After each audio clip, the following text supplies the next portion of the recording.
In this procedure, you'll learn to use restatement, reflection, and clarification to obtain patient information and document patient care accurately. To put the patient at ease, greet him pleasantly, identify him, introduce yourself, and explain your role. Hi, Mr. Dixon. I'm Laura. I'm going to be updating your medical record today. To protect confidentiality and prevent interruptions, choose a quiet, private area for the interview. We're updating our medical records, and I just want to make sure we have all your information correct. Explain why you need the information. Complete the history form by using therapeutic communication techniques. Record the patient's full name, including middle initial, his address, including apartment number and zip code, marital status, gender, age and date of birth, telephone numbers, home, cell, and work, insurance information, and the name, address, and telephone number of the patient's employer. If any of this information has already been entered into the electronic record, verify that it's still accurate. I have your full name as Oscar Curtis Dixon. Is that correct? That's correct.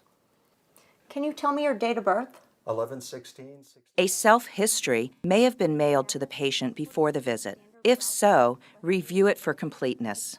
Speak in a pleasant, distinct way, remembering to maintain eye contact, if, of course, it's culturally appropriate to do so. And marital status? Married, 2 kids. Positive, nonverbal behavior creates a friendly, caring atmosphere. Okay. What brings you in the office today? Well, I've got shoulder pain, but, well, the worst part of it is it kind of wants to catch. Okay. I don't know. Okay, so your left shoulder hurts and sometimes it catches? Yeah. Be sure to use restatement, reflection, and clarification. Be sensitive to the patient's needs throughout the interview process. Be aware of your personal biases and treat all patients with respect, whatever their background. Dr. Steele will definitely take a look at your shoulder. Do you have any other symptoms or concerns? Well, I mean, overall, I'm starting to wonder if I'm getting my dad's arthritis. Tell me more about your dad's arthritis. Well, I don't know much. I mean, to hear Mom tell it, it's rheumatoid. So, Sure. I mean, that's all I know. Sure, that's Be sure to explain any medical terminology. I'll make a note here of your father's rheumatoid arthritis. That way the doctor can be aware of your family history.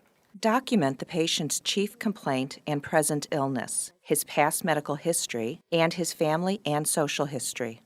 The provider will need this information to make an accurate assessment and diagnosis. I'm going to ask some questions about some different body structures. Are you ready? Yeah? Okay. Have you ever had any cardiac problems? What's that? Cardiac means heart. Have you ever had any heart problems? No. In the correct field of the patient's EHR, enter information about his allergies to drugs and any other substances, such as latex or certain foods. Do you have any allergies to drugs or any other substances that you know of? Well, I'm allergic to bees, but I carry an EpiPen. But as far as any other allergies, none that I know of.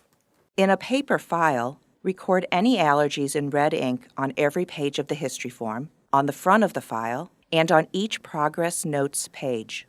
Spell correctly, write legibly, don't skip lines, and don't erase or mark out anything.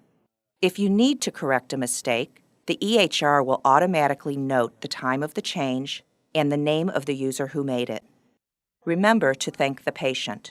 Patient information may be legally and ethically shared only with members of the healthcare team directly involved in caring for the patient. Safeguards mandated by the Health Insurance Portability and Accountability Act, or HIPAA, include using secure passwords, placing shields on computer screens that might otherwise be visible to unauthorized people, positioning monitors away from high-traffic areas, and securing all medical records.